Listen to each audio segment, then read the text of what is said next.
गुंतलेले मनवेळी तुझ्या सवे पर्व दुसरे भाग 36. नाही, आपण जाऊन तर येऊ. तू आधीच नाही नाही करतेस, वेद बोलला. मला खरंच भीती वाटते, संध्या म्हणाली. एकदा इथे जाऊन बघू, नाहीतर दुसरे डॉक्टर बघू. वेदने तिला समजावलं. तिची संध्या रिलॅक्स झाली. संध्याने 2 दिवस खूपच ताण घेतला होता. या दरम्यान प्रचंड थकवा जाणवत होता. 2 दिवसानंतरही ती डॉक्टरकडे गेली नाही. तिला मनात वाटत होतं डॉक्टरकडे जायची गरजच लागू नये. पण काय करणार? तिने कसे बसे थोडे दिवस वेदला समजावलं. आपण थोडे दिवस थांबूया. तिला मंथली सायकल आल्यानंतर जायचं होतं. वेद मात्र तिला खूप घाई करत होता. ती डेट जवळ आल्यावर संध्याला उगाच धाकधूक लागली होती. आपल्याकडे गोड बातमी असावी असंच वाटत होतं तिला. देवाकडे सारखी प्रार्थना करत होती की यावेळेस तरी गोड बातमी दे. ते आपल्या घरातल्या देवाला अगदी मनापासून नमस्कार करत असे. त्याच्यासमोर हात जोडून मनोभावे अथर्व शीर्ष म्हणत असे, जे खास तिने आत्ताच पाठांतर केलं होतं. वेद तिच्याशी बोलत नव्हता, कारण तिने त्याचं ऐकलंच नव्हतं. एकदा तरी जाऊन यायला हवं होतं. जर तरीही तिला नाहीच जमलं तर आपण काहीतरी पर्याय शोधला असता. त्याने खूप समजावलं होतं, पण नाहीच ऐकली ती. 2 दिवसाचे आज 8 दिवस झाले होते तरी ते तयार नव्हते. 4 ते 5 दिवस मंथली सायकल पुढे गेल्यावर तिने मेडिकल मधून किट आणायचं ठरवलं. दुसऱ्या दिवशी सकाळीच तिने चेक केलं आणि रिपोर्ट पॉझिटिव्ह बघून संध्याला खूप आनंद झाला. तिच्या डोळ्यात आनंदाचे अश्रू तरळले. तिने पहिले देवाचे आभार मानले आणि वेदला उठल्या उठल्या सरप्राईज द्यायचं ठरवलं. तिचं हसू जराही ठरत नव्हतं. इतके वर्ष ज्याची आपण वाट पाहिली, तो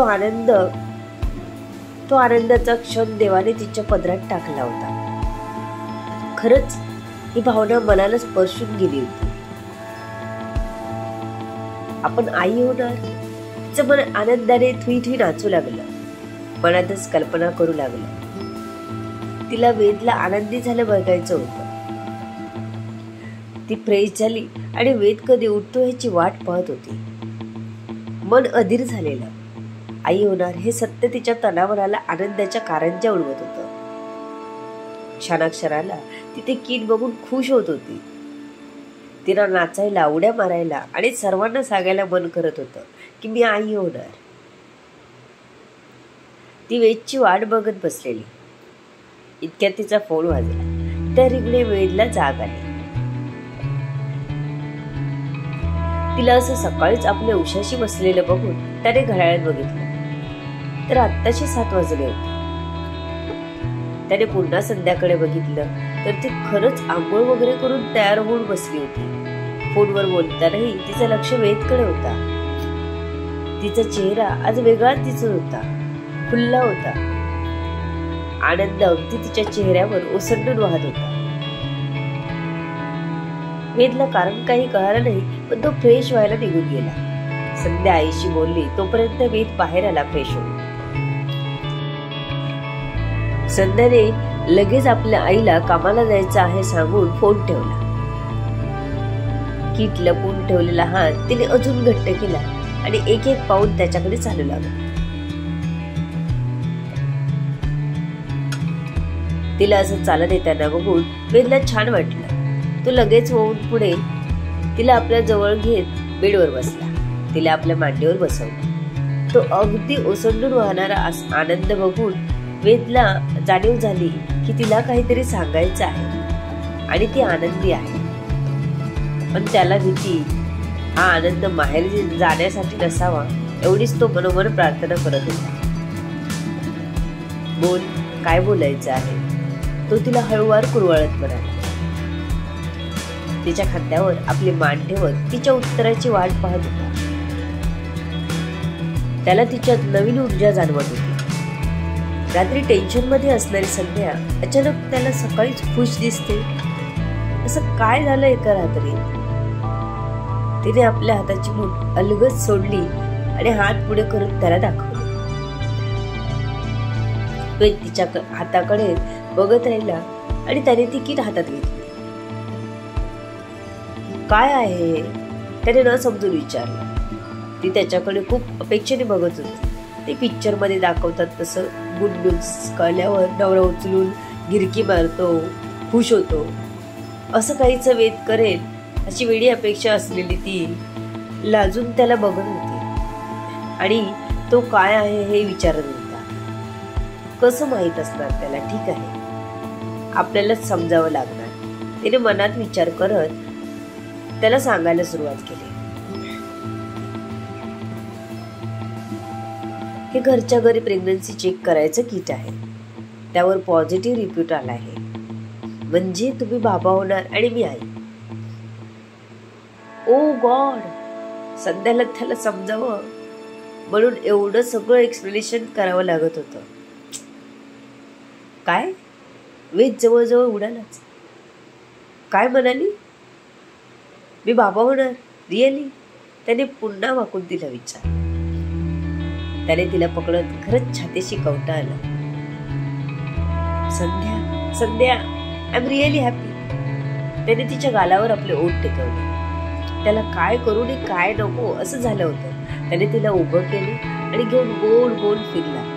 तिला मिठी मारली घट्ट आणि अलगद कपाळावर किस केला. किती छान बातमी दिली होती रे सकाळीच. कान ऐकून तृप्त झाली.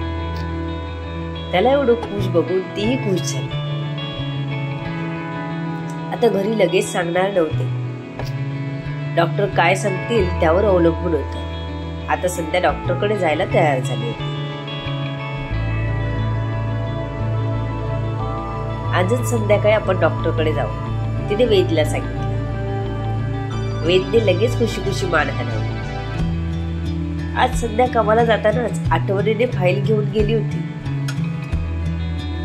संध्याकाळची आज ती आतुरतेने वाट बघत होती. कधी एकदा आपण डॉक्टरला सांगतो. डॉक्टर काय म्हणतील, काय सांगतील. खायला लिमिट्स तर नाही ना. तिला लगेच क्लिक झालं की म्हणून आपल्याला सँडविच खावंसं वाटलं. ओ, तिचा एक हात नकळत पोटावर गेला. फक्त त्या बाळाचं अस्तित्व तिला कळलं होतं. किती आनंद झाला तिला आणि वेदला. वेद आज संध्याला घ्यायला तिच्या कामावर आला होता. दोघंही डॉक्टरकडे निघाले. संध्याने आठवणीने सकाळीच अपॉइंटमेंट घेऊन ठेवली होती. ती सुटली तशीच लवकर निघून आली. वेदला बघताच तिची स्माईल मोठी झाली. लगबग पावलं टाकत त्याच्याकडे पोहोचली. वेदने बाईक चालू करताच पटकन बसली त्यावर. तिने ती कीट आपल्याजवळ सांभाळून ठेवली होती.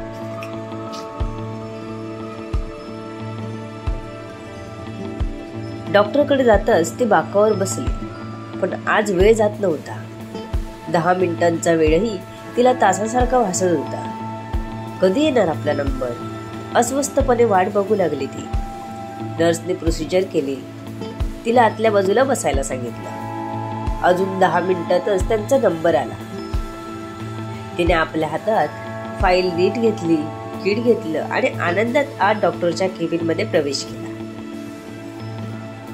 डॉक्टर, आय एम प्रेग्नंट असं म्हणत लगेच ते किट डॉक्टरकडे सरकवलं. अधीर होती ती.